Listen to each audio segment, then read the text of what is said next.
Hi viewers, welcome to our channel. ప్రస్తుతం మనతో పాటు దాము బాలాజీ గారు, సీనియర్ జర్నలిస్ట్ ఉన్నారు. వారితో ఒకసారి మాట్లాడదాం. సార్ నమస్కారం. నమస్తే.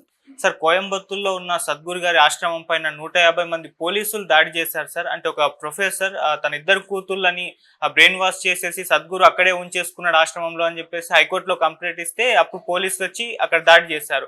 అయితే అక్కడికి వెళ్ళిన పోలీసులకు విస్తుపోయే నిజాలు బయటపడ్డాయి, అక్కడ ఉన్న అక్రమాలన్నీ కూడా తెలిసిపోయాయని చెప్పేసి చెప్తున్నారు. అసలు ఈ కేసు ఏంటి, ఆ ప్రొఫెసర్ ఎవరు, వాళ్ళిద్దరు కూతుళ్ళకి ఏం జరిగింది, మరి ఆ సద్గురు ఆశ్రమంకి వెళ్ళిన పోలీసులకు ఎటువంటి నిజాలు బయటపడ్డాయంటారు సార్? నిన్న సద్గురు ఆశ్రమం మీద ఒక సద్గురు ఆశ్రమం అంటే ఈషా ఫౌండేషన్ అంటారు. అది కోయంబత్తూర్ రూరల్ డిస్టిక్లో తొండముతూర్ అనే ఒక గ్రామంలో ఉంటుంది. వెల్లంగిరి హిల్స్ అంటారు. ఈ వెల్లంగిరి కొండలు దట్టమైన అడవులో అది ఉంటుంది అన్నమాట. ఆశ్రమం దాదాపు 150 ఎకరాల ఆశ్రమం. సో కొన్ని వేల మంది అక్కడ ఉంటారు. వాలంటీర్లు మాత్రమే 1500 మంది వాలంటీర్లు అక్కడ పనిచేస్తున్నారని చెప్తారు.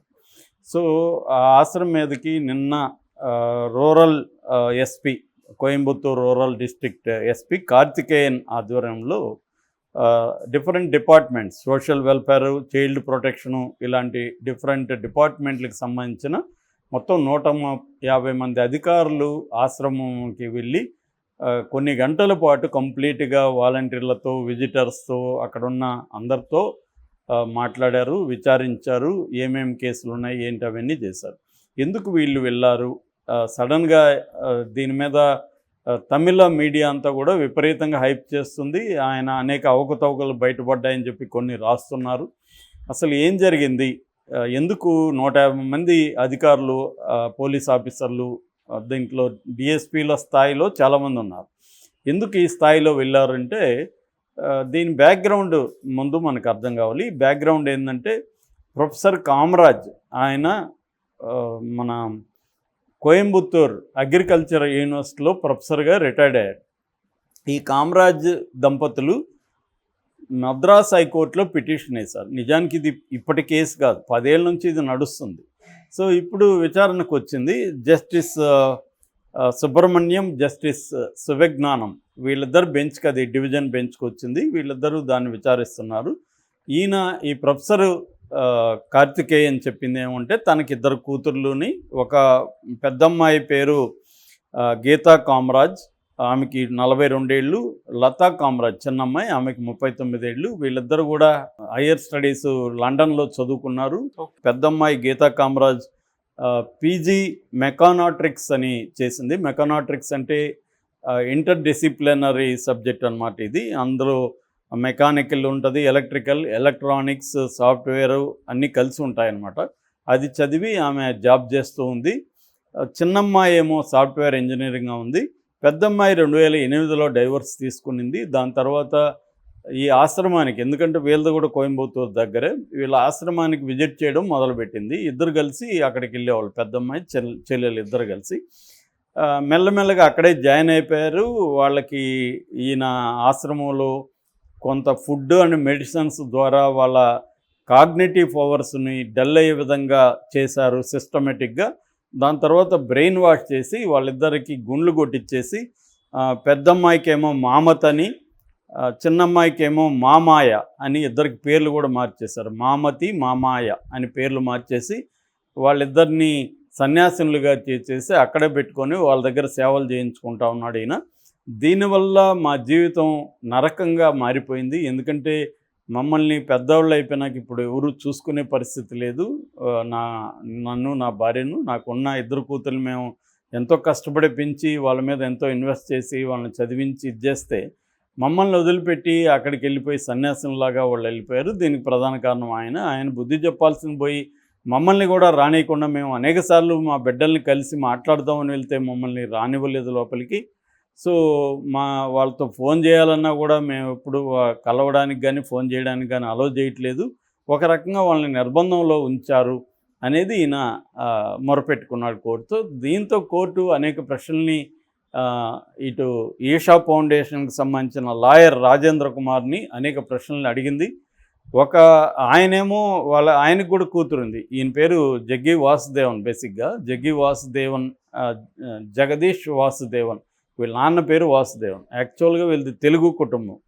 ఎవరిది, సద్గురుది, తెలుగు కుటుంబం. మైసూర్లో సెటిల్ అయ్యారు. వీళ్ళ నాన్న డాక్టరు, వీళ్ళ నాన్న సుశీల వీళ్ళ అమ్మ పేరు, వీళ్ళ నాన్న డాక్టర్ వాసుదేవ్. ఇద్దరు మైసూర్లో సెటిల్ అయిన తెలుగు ఫ్యామిలీ. సో ఈయన చిన్నప్పటి నుంచి కొంత ఆధ్యాత్మిక భావాలు ఉండడం అవన్నీ ఉంది. ఇంగ్లీష్ లిటరేచర్ చదువుకున్నాడు. దాని తర్వాత అక్కడ ఒక యోగా గురువు రాఘవేంద్ర ఎవరి పేరు ఉంది, ఆ యోగా గురువు దగ్గర చేరి ఆయన స్థాపించిన 92లో ఆయన ఈషా ఫౌండేషన్ అని స్థాపించి ఈయన అక్కడికి పంపిస్తే ఈయన ఆశ్రమాన్ని తన పరం చేసుకొని తను నడుపుతున్నాడు అప్పటి నుంచి. సో ఆయనకి భార్య ఉంది, విజయలక్ష్మి, విజయ్ అని పిలుస్తారామని. ఆమె 97లో చనిపోయింది. అప్పుడు ఆమె మీద కూడా అనేక ఆరోపణలు వచ్చాయి. సాక్షాత్తు వాళ్ళ నాన్న, ఆ విజయలక్ష్మి వాళ్ళ నాన్న మైసూరు నుంచి నేను వస్తున్నాను, ఆమె బాడీని ఖననం కానీ దహనం కానీ చేయకండి నేను వచ్చేవరకు అని చెప్తే ఆయన రాకముందే వీళ్ళు కావాలని చేసేసారని ఆయన పోలీస్ కేసు పెట్టాడు. ఎందుకంటే ఆమె ఎప్పటి నుంచో ఈయన దగ్గర బాధలు పడుతుంది, వేరే వాళ్ళ బంధువులకు కూడా చెప్పింది, ఇలాగనే కంప్లైంట్ అయింది. దాని తర్వాత అదేమీ తేలలేదు. ఈయనేమో ఆమె మహాసమాధి అయిందని ప్రకటించాడు. సో అక్కడ ఒక గొడవ అయింది. అలాగే ఈయన అక్కడ ప్రొటెక్టెడ్ ఫారెస్ట్, అది రక్షిత ఇది అనమాట. సో అక్కడ తీసుకెళ్ళి ఈయన 150 ఎకరాలు కట్టి దాన్ని అభయారణ్యాన్ని డిస్టర్బ్ చేశాడు. ఏ రూల్స్ పాటించలేదు. అక్కడ కాంక్రీట్ కట్టడాలు కట్టకూడదని ఉన్నా కూడా ఈయన అనుమతులు లేకుండా కట్టేశాడనేది ఇంకొక విమర్శ ఉంది. ఇలాగా రకరకాల విమర్శలతో ఈయన మీద ఉన్నాయి. అట్లాగే గతంలో ఒక 6 మంది అమ్మాయిలు మిస్ అయ్యారనేది కూడా కంప్లైంట్ ఉంది. కోర్టుకు కూడా అప్పుడు చెప్పారు 2016లో. అట్లాగే 46 ఏళ్ల గణేష్ అనే ఒక వ్యక్తి వీళ్ళ ఆశ్రమంలో మిస్ అయ్యాడని వాళ్ళ ఫ్రెండ్ తిరుమల అనే వ్యక్తి 2023లో హైకోర్టులో కూడా రిట్ చేశాడు. సో ఇప్పుడు ఇంకొకటి కూడా ఏంటంటే, వీళ్ళ హాస్పిటల్లో పనిచేసే ఒక డాక్టరు 12 మంది ఆదివాసీ అమ్మాయిలని లైంగికంగా వేధించాడని ఆయన మీద పోక్సో కేసు కూడా పెట్టారు. అట్లాగే ఇంకా చాలా విమర్శలు ఉన్నాయి. ఈయన మూఢనమ్మకాలని ప్రమోట్ చేస్తుంటాడని, మహిళా హక్కులకి వ్యతిరేకంగా మాట్లాడుతుంటాడని, అన్సైంటిఫిక్ విషయాలు మాట్లాడుతుంటాడని, ఇలాగా రకరకాల విమర్శలు ఆయన మీద ఉన్నాయి. ఈ స్కేల్లో ఒక ఆశ్రమం పెట్టి, ఈ స్కేల్లో పాన్ ఇండియా స్కేల్లో ఆయన అందరితో మాట్లాడుతున్నప్పుడు ఖచ్చితంగా ఇలాంటి విమర్శలు, కేసులు ఇవన్నీ వచ్చే అవకాశం ఉంది. ఎక్కడైనా ఇప్పుడు మనం ఒక 100 మంది పనిచేసిన చోట ఏదో ఒక రకమైన గొడవలు రావచ్చు. అయితే ఇవన్నీ ఇప్పటికైతే ఏమీ ప్రూవ్ కాలేదు. ఇప్పుడు లేటెస్ట్గా ఈ కేసు వచ్చింది. దీంతో శివజ్ఞానం కానీ ఈయన జస్టిస్ సుబ్రహ్మణ్యం ఇద్దరు కూడా ఏం ప్రశ్నించారంటే, ఆయన కూతురికి మాత్రం పెళ్లి చేసి సెటిల్ చేశాడు. ఎందుకంటే మన జగ్గి వాసుదేవన్ కూతురు మ్యారీడ్ అనమాట. ఆమె ఏదో సమ్ డ్యాన్సర్ కూడా. సో మ్యారీడ్, సెటిల్డ్ వాళ్ళు. అప్పుడప్పుడు కూతురు కూడా కలుస్తూ ఉంటుంది. సో ఆయన కూతుర్ని చేస్తే వేరే వాళ్ళని సన్యాసులుగా ఎందుకు మార్చాడనేది ఒక ప్రశ్న అడిగారు జడ్జెస్. రెండో ప్రశ్న వాళ్ళని అడిగారు, వాళ్ళని కూడా పిలిపించారు. వాళ్ళు కూడా కోర్టులో వచ్చి మా అంతటా మేమే వెళ్ళాము, మమ్మల్ని సద్గురు బ్రెయిన్ వాష్ ఏం చేయలేదు, వాలంటీర్గా మేమే వెళ్ళాము. ఎందుకంటే వాళ్ళు హైలీ ఎడ్యుకేటెడ్, హైఫై ఇంగ్లీష్ మాట్లాడుతున్నారు. ఆ వీడియో కూడా నేను చూశాను. వాళ్ళు నీట్గా చెప్తున్నారు, ఇది మాకు ఇది నచ్చింది, ఇక్కడ మాకు ఒక ఎన్లైటన్మెంట్ ఇచ్చాడు సద్గురు, మాకు బాగుంది, అప్పటి నుంచి మేము హాయిగా ఉన్నాము. ఇక్కడ 1500 మంది మొత్తం ఉంటే అందులో 200 మంది బ్రహ్మచారులు ఉన్నారు, 640 మంది పెళ్ళిళ్ళు చేసుకున్న కపుల్స్ ఉన్నారు. ఇక్కడ అందరూ బ్రహ్మచారులుగా ఉండాలి అనే రూల్ ఏం లేదు. ఇష్టం ఉంటే బ్రహ్మచారిగా ఉండొచ్చు, లేదంటే పెళ్లి చేసుకొని ఇద్దరు కూడా ఉండొచ్చు, మీ ఇష్టం అనే విధంగానే అక్కడ ఉంటుంది తప్ప ఫోర్స్ అనేది ఏదీ లేదు. ఇక్కడ కంప్లీట్ మాకు ఫ్రీడమ్ ఉందనేది వాళ్ళిద్దరూ కోర్టుకి కూడా చెప్పారు. అయితే కోర్టు ఒక మాట వాళ్ళని అడిగింది, కాదమ్మా మంచిదే మీరు స్పిరిచువలిజంలోకి వెళ్ళారు, బాగానే ఉంది, కానీ మీ అమ్మ నాన్న మీద కనీసం గౌరవంగా కూడా మీరు సంబోధించట్లేదు, చాలా ఘోరంగా మాట్లాడుతున్నారు మీ అమ్మ నాన్న గురించి. ఏ స్పిరిచువలిజం చెప్పింది తల్లిదండ్రులని ఇలా మాట్లాడాలని, తల్లిదండ్రులని చూసుకోవద్దని ఏ స్పిరిచువలిజం చెప్పింది?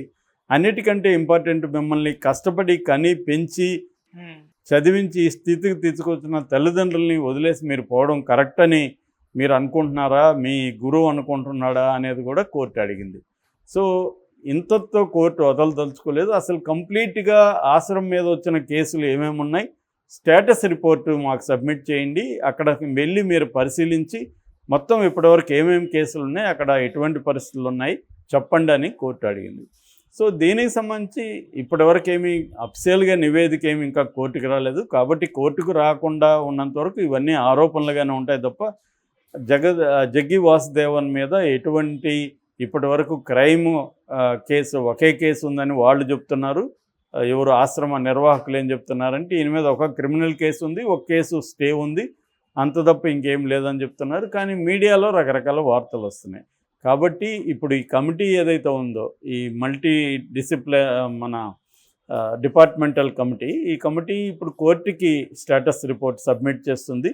రేపు మళ్ళీ వాయిదా ఉంది. రేపు ఆ సబ్మిట్ చేసిన తర్వాత మొత్తం ఆశ్రమం మీద ఏమేమి ఫిర్యాదులు ఉన్నాయి, వాటి పరిస్థితి ఏంటి అనేది కోర్టు పరిశీలిస్తుంది. వీళ్ళిద్దరి మీద ఎటువంటి నిర్ణయం తీసుకుంటుందో చూడాలి. ఎందుకంటే వాళ్ళిద్దరేమో మేము వాలంటీర్గా చేరాము, అడల్ట్స్. ఇప్పుడు నేను నక్సలైట్ మూమెంట్లోకి వెళ్ళాను, అది మరి మా అమ్మ నాన్నకి ఖచ్చితంగా ఇబ్బంది అయింది. మరి నాకు కూడా ఇలాగే చెప్పచ్చు కదా. అలాగా రకరకాల ఉద్యమాల్లో రకరకాలుగా వెళ్తారు. ఈవెన్ అన్ని మతాల్లో ఉంటుంది. ఇది క్రిస్టియానిటీలో ఉంటుంది, బుద్ధిజంలో ఉంటుంది, ఈవెన్ బ్రహ్మకుమారీలు కూడా అట్లాగే వెళ్ళిపోతారు. సో పిల్లల్ని తీసుకెళ్తే రాంగ్ అని ఒక మెచ్యూరిటీ ఉండి తీసుకెళ్తే రాంగ్ కాదు నిజానికి. బట్ బ్రెయిన్ వాష్ అంటున్నారు. బ్రెయిన్ వాష్ లేకుండా ఏ ఉద్యమం ఉండదు. నక్సలైట్లు కూడా బ్రెయిన్ వాష్ చేసే ఏజ్ గ్రూప్ యంగ్ బ్యాచ్ని తీసుకెళ్తారు. ఉద్యమం అనే చరిత్ర మీ మీద, ఈ భుజస్కంధాల మీద ఈ కర్తవ్యం ఉంచిందని ఇలాగా మేమంతా కూడా బోధించాం. అది కూడా ఒక రకం బ్రెయిన్ వాషే కదా.